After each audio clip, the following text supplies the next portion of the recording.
Hey YouTube, konnichiwa. Joshua Kun di sini dan selamat datang di channel Historius. Setelah banyak membuat video sejarah singkat terkait peradaban-peradaban dan imperium besar dunia, rasanya saya agak ketagihan untuk membuat video dengan tema yang sama. Dan kali ini, saya akan membahas sejarah singkat peradaban Jepang, negeri matahari terbit dan rumah bagi para samurai, kesatria agung dari bumi timur.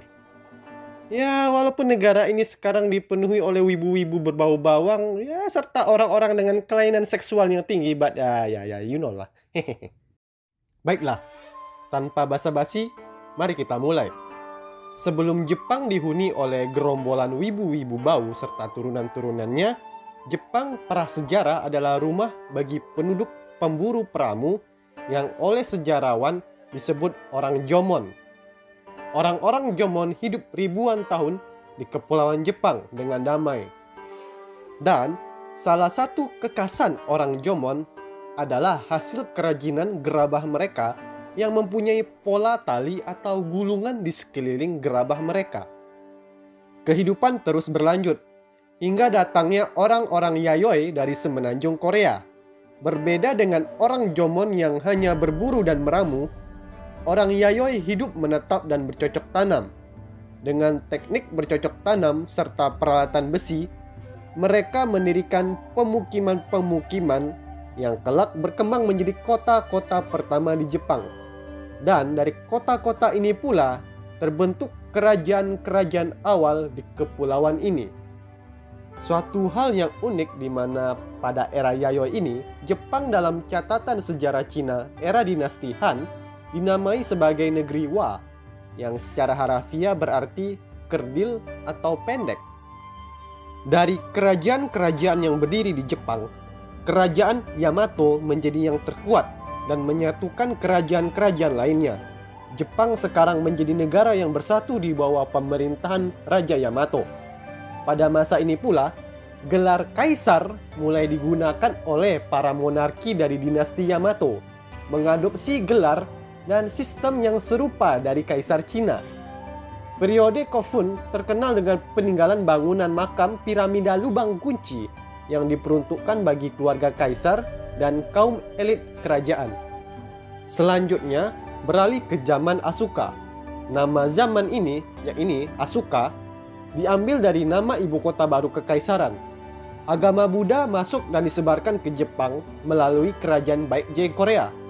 Dan reformasi besar yang dikenal sebagai reformasi Taika dilakukan, di mana Jepang mengadopsi sistem pemerintahan dan sosial kekaisaran Cina secara masif, bertujuan untuk meningkatkan kekuasaan pemerintahan pusat kala itu. Pada era ini juga, Jepang mulai menggunakan nama Nihon yang berarti tempat matahari terbit, menggantikan nama Wa yang rasanya agak hina untuk digunakan. Sempat terjadi perpindahan kekuasaan politik pada masa ini, di mana bangsawan dari klan Soga, yaitu Pangeran Shotoku, berhasil menguasai perpolitikan seluruh Jepang, bahkan membawahi kekuasaan sang kaisar Jepang sendiri ketika menduduki posisi wali negara. Namun, kekuasaan klan Soga tersebut pada akhirnya akan dijatuhkan. Dengan bantuan klan Fujiwara, keluarga kekaisaran mampu merebut kembali pucuk kekuasaan dari klan Soga. Dan akhirnya malah klan Fujiwara pula yang sekarang merebut kekuasaan politik seluruh Jepang. Namun, mereka melakukannya dengan cara yang unik, yaitu perkawinan. Klan Fujiwara akan menikahkan anak perempuan mereka kepada kaisar. Dan anak yang terlahir dari hubungan perkawinan ini akan diasuh dan dibesarkan dari pihak klan Fujiwara sendiri. Walau anak yang terlahir ini menjadi bagian dari keluarga kaisar, sang anak yang lebih dekat dengan keluarga ibunya akan membela kepentingan keluarga ibunya. Dalam hal ini, klan Fujiwara. Hal ini terus berlanjut dari generasi ke generasi. Cerdik bukan?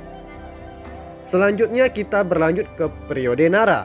Dan sama seperti periode sebelumnya, nama periode ini diambil dari ibu kota baru Jepang, yakni kota Nara.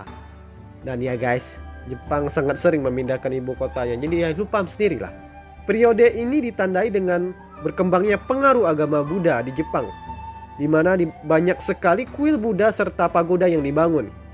Yang paling terkenal adalah kuil Todaiji, salah satu bangunan kayu terbesar di dunia yang juga menyimpan patung perunggu Buddha berukuran besar yang disebut juga Daibutsu. Selanjutnya kita sampai pada periode Heian, dan tidak jauh berbeda pula dengan periode-periode sebelumnya. Jepang lagi-lagi pindah ibu kota dari kota Nara ke kota Heian-kyo yang sekarang menjadi kota Kyoto modern. Pada masa ini, klan Fujiwara yang kita bahas sebelumnya berada pada masa terkuatnya dengan taktik perkawinan politik mereka. Ada suatu catatan penting yang mau saya tekankan pada masa Heian, di mana pada periode ini samurai yang kita kenal mulai muncul ke dalam sejarah. Kaisar Kanmu mencoba memperluas pengaruh kekaisarannya dengan menginvasi wilayah utara Pulau Honshu.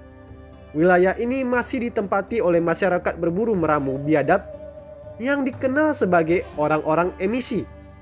Orang-orang emisi menggunakan taktik serang dan lari atau hit and run dalam bahasa Inggris, di mana mereka menggunakan serangan mendadak, menyerang setelak mungkin, dan kemudian lari menghindari kejaran musuh agar terhindar dari pertempuran skala besar. Pasukan emisi secara total adalah pasukan pemanah berkuda.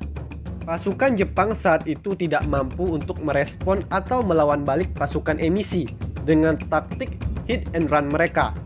Untuk melawan mereka, akhirnya strategi baru digunakan dengan merekrut tentara dari klan-klan setempat di wilayah utara Jepang. Mereka bertarung dengan cara yang sama dengan orang-orang emisi, yang ini memanah sambil menaiki kuda. Dan ya teman-teman, samurai pertama yang sesungguhnya adalah pasukan pemanah berkuda, bukan hanya orang-orang bersenjatakan katana saja, seperti yang sering kita lihat di media modern sekarang. Kembali ke periode Heian, epidemik malah menyerang Jepang sekarang. Penyakit variola atau cacar, yang disebut juga smallpox dalam bahasa Inggris, menginfeksi warga dan melumpuhkan ekonomi negara. Hal ini menyebabkan krisis internal. Kekuasaan pemerintahan pusat melemah, mengakibatkan bangsawan dan tuan tanah berkompetisi satu sama lain, dan hal terpenting, mereka menyewa para samurai sebagai satuan militer mereka. Hal ini membuat para samurai makin berpengaruh dan kuat dalam kehidupan sosial Jepang.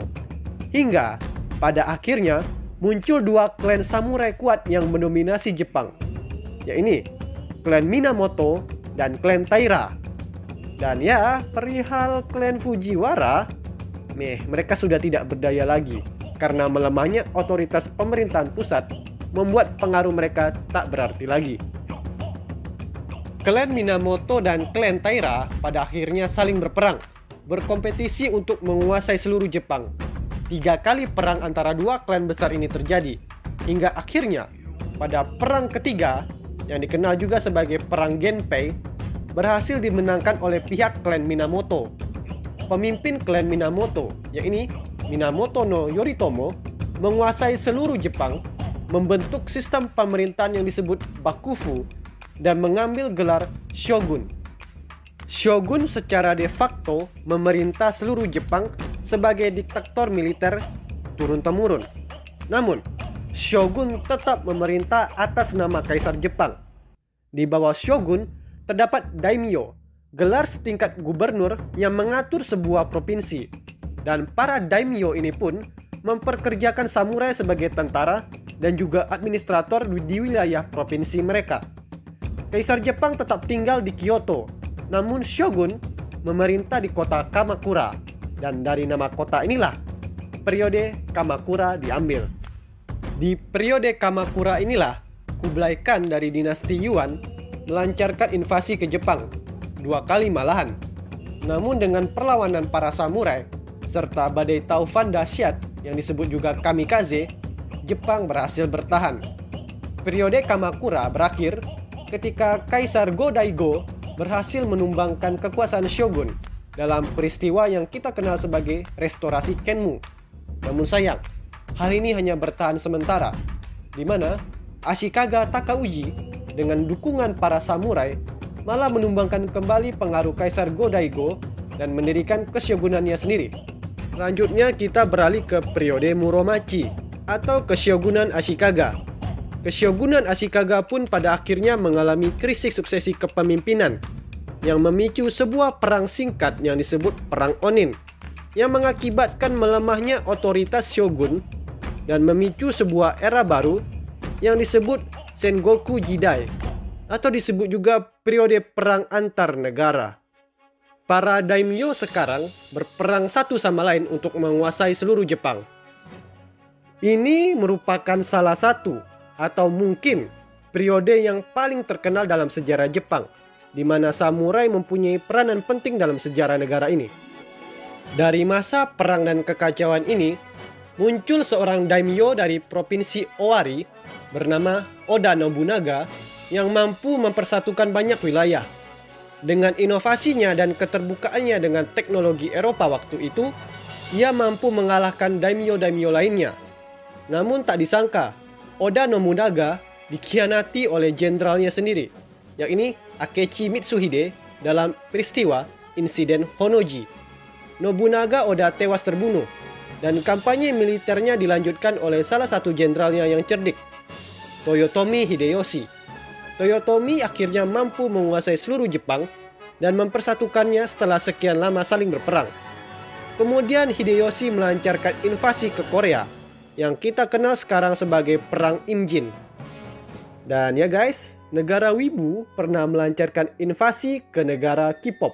Dan kalian tahu siapa yang akan menang guys? Dengan pesona ganteng para opa-opa dan juga berkat Laksamana Yi, Korea berhasil memukul mundur invasi para Wibu. Setelah kegagalan invasi tersebut dan meninggalnya Hideyoshi, Jepang malah kembali terpecah ke dalam perang saudara. Hingga pada akhirnya, Ieyasu Tokugawa berhasil mempersatukan Jepang dan membawa stabilitas negara. Ieyasu mendirikan Keshogunan Tokugawa dan zaman Edo pun dimulai. Masa awal zaman Edo adalah masa penuh perdamaian dan kemakmuran. Populasi masyarakat Jepang meningkat dan tingkat literasi sangat tinggi pada waktu itu. Seni dan kebudayaan Jepang juga mengalami perkembangan yang pesat. Namun semua hal ini hanya bertahan sementara. Karena kebijakan isolasinya, Jepang mengalami stagnasi di mana tertinggal jauh secara teknologi dibandingkan negara-negara industri lainnya. Pada tahun 1853, perwira tinggi Amerika Serikat Matthew Perry datang ke Jepang untuk melakukan misi perdagangan secara paksa. Jepang akhirnya membuka dirinya terhadap dunia, mengadopsi teknologi Eropa, dan setelah perang saudara terjadi antara faksi pro-kaisar dan faksi pro-shogun, yang dikenal juga sebagai Perang Boshin, yang dimenangkan oleh kubu faksi pro-kaisar, Keshogunan Tokugawa berakhir, dan restorasi Meiji dimulai, di mana Kaisar Jepang kembali memiliki kekuasaan setelah sekian lama hanya menjadi pemimpin upacara belaka. Dengan demikian berakhir sudah video sejarah singkat peradaban Jepang ini. Perihal sejarah modern Jepang bisa kita bahas di kesempatan selanjutnya, karena kita butuh waktu lebih untuk membahasnya. Jika kalian suka video ini dan juga konten-konten sejarah lainnya, kalian bisa memberi like, komentar, subscribe, ataupun dukungan finansial melalui aplikasi Traktir. Semoga dengan video yang saya buat ini kalian makin memahami sejarah Jepang, dan saya ucapkan terima kasih. Dan ya, by the way, gue punya akun IG yang bisa kalian follow, ya, supaya kalian bisa tahu perkembangan channel Historius. Dan ya, itu aja sih. Bye.